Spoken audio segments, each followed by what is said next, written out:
Hello everyone and welcome. If you watched the Tesla Cybertruck reveal, then you likely saw the viral video of a Ford F-150 being pulled by the Cybertruck in a battle of tug-of-war. And the purpose of this video is to explain to you why that demonstration was completely pointless.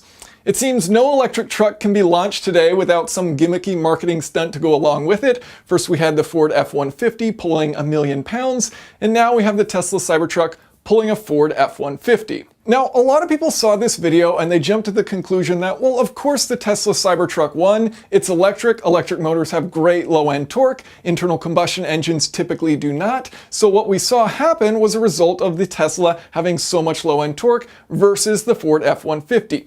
And this is not true. This is not why we saw that happen. And so to explain this, you need to understand that the torque that a vehicle is actually putting to the ground starts at that engine, and then it works its way through some gears, and those gears multiply the torque before it ultimately reaches the ground. This happens with electric cars as well. You start with that electric motor, it passes through some gears, and then eventually it reaches the ground. And these gears are what give you your wheel torque, which is ultimately the force that's going to be accelerating you forward. So let's compare the Tesla Cybertruck versus a Ford F-150 and look at the gearing advantages here. So with an electric car, typically you're going to see a single reduction gearbox, one speed, and for Teslas, that gearbox is generally about a 9 to 10 to 1 gear ratio. They might use something slightly more aggressive for this because it's a truck, but regardless, we're going to go with an assumption of something close to what they typically do with a 10 to 1 reduction. So the motor sends torque to this gear reduction box, then it goes to the wheel. So what this means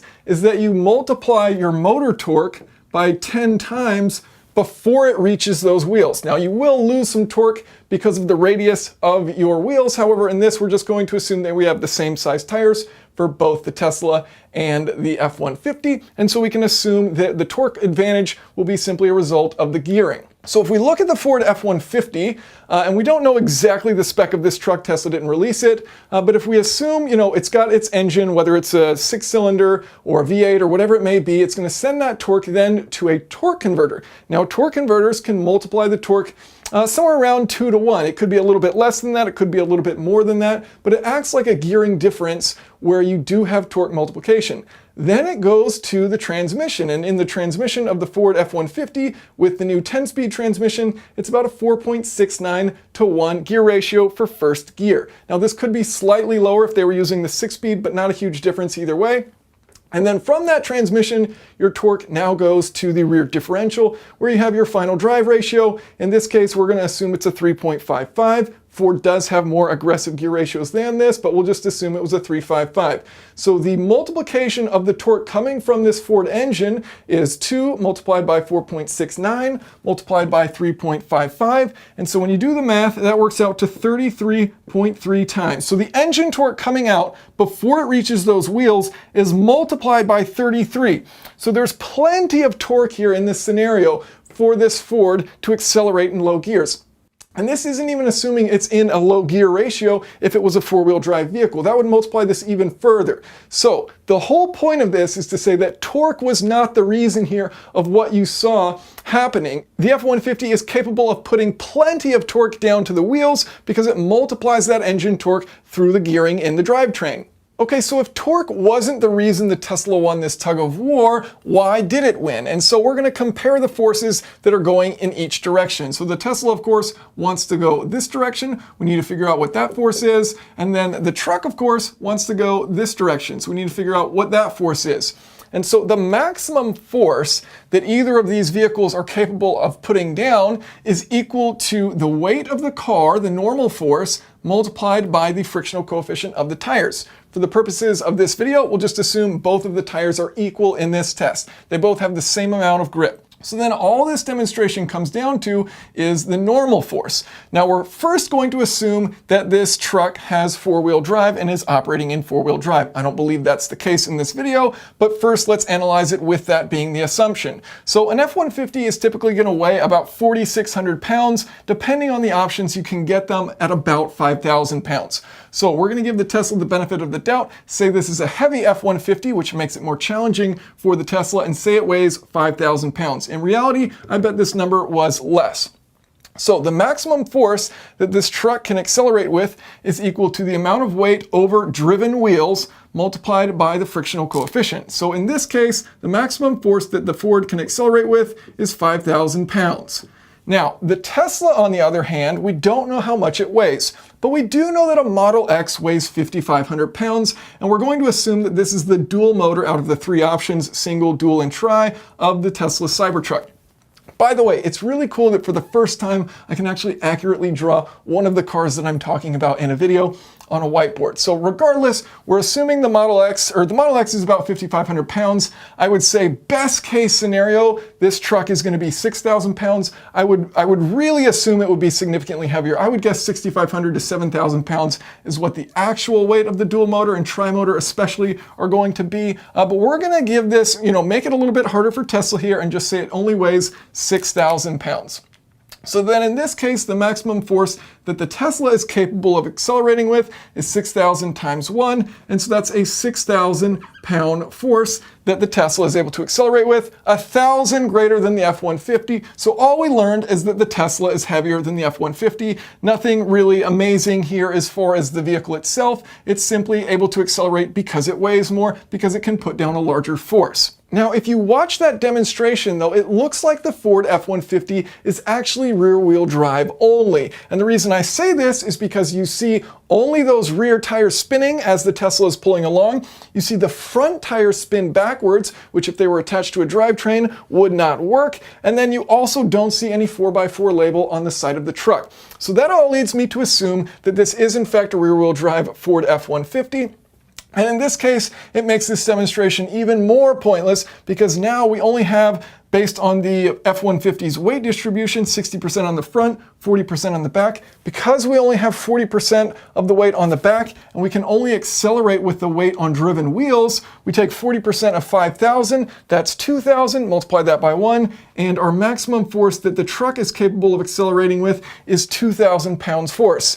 And so, this is a third of what the Tesla is capable, assuming it weighs 6,000 pounds. So it's just a silly demonstration to do because obviously the Tesla is going to win this and has 3 times the weight in this case on top of driven wheels. So we're not learning anything here. But Jason, bro, the Tesla pulled the F-150 uphill. Okay, let's assume Tesla wasn't working the angles there because that's kind of what I saw happen. And let's assume they weren't trying to be deceitful and they actually did pull a truck uphill. Great, it's a simple thing to analyze just like this. We just put it on a little bit of an incline. And so in this case, we're going to use a 5-degree angle. This is steeper, 8.75% grade. This is steeper than the industry standard towing test on the Davis Dam Hill grade. And so this is a pretty steep incline. I'm confident that it's steeper than what we saw happen in the video. So that's what we're going to analyze.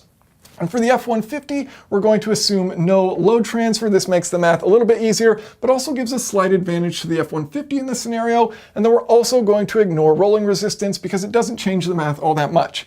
So once again, we need to calculate our forces. What's the truck pulling this way? What's the Tesla pulling this way? And then we also are going to have gravity pulling everything back. And so for the F-150, that force is 2,000 pounds. That's the amount of weight we have resting on those rear tires, the driven tires. And then we're multiplying that by a cosine of 5 to get our component in this direction. And so that is going to give us 1,992 pound force that the truck is going to be pulling this direction. For our Tesla Cybertruck, which is going up this hill, we are looking at 6,000 pounds, the weight of the vehicle, multiplied by cosine 5, and that is going to give us 5,977 pound force in this direction. And so then we also have to account for gravity. So all of this is trying to pull the Tesla truck down that hill. So we've got 11,000 pounds combined, 5,000 here, 6,000 here. We're multiplying that by sine of 5. That's going to give us our gravity component in this direction, not in the vertical direction. And so that will give us a force of 959 pounds. And so that is going to be included with this here. And so what we're going to do is take 5,977. We're going to subtract what the truck is pulling against it, and then we're going to subtract what gravity is pulling against it.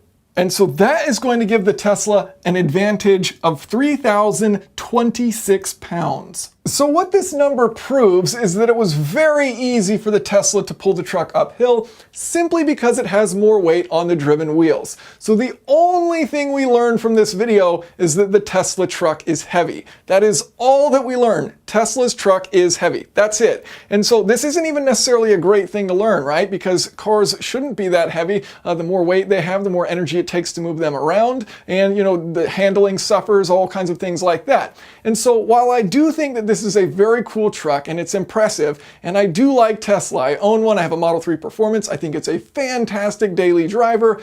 I think they really missed the mark here on this truck because the styling is just so polarizing that I really have a hard time believing they're going to get traditional truck buyers to convert over to electric. So if Tesla's stated mission is we're going to, you know, improve the speed at which sustainable transportation occurs and, you know, improve that transition over, then creating this super polarizing, super weird looking truck that doesn't even have access to the side of the bed if you want, you know, grab something out of it and actually do some work with your truck. I think they're really missing the mark here of what their stated goal is. Now, if their stated goal is to just kind of make some cool truck that the Tesla fans out there are going to obsess over and talk about, that's polarizing and builds hype on the internet, they have nailed it. That's exactly what they're doing. But if they're genuinely trying to transition people over from internal combustion engines to an electric truck at a good price, which if their pricing holds what they claim it will be, which is not guaranteed, then they actually have come in at a really good price on this truck. Really good range, really good performance, and then they kind of butcher it all with the styling because it's so polarizing and it's not even that necessarily useful from, you know, a worker's point of view of having a truck bed because it's only accessible from the rear and it's at this weird slant. And so I'm a bit disappointed by the truck itself because I don't think it's in line with what Tesla's stated mission is. I think it's cool. I just don't think it's doing what Tesla says they are attempting to do. So I appreciate you all for watching. If you want to see some similar videos to this, I've got one on a Tesla being towed by a Ford Raptor.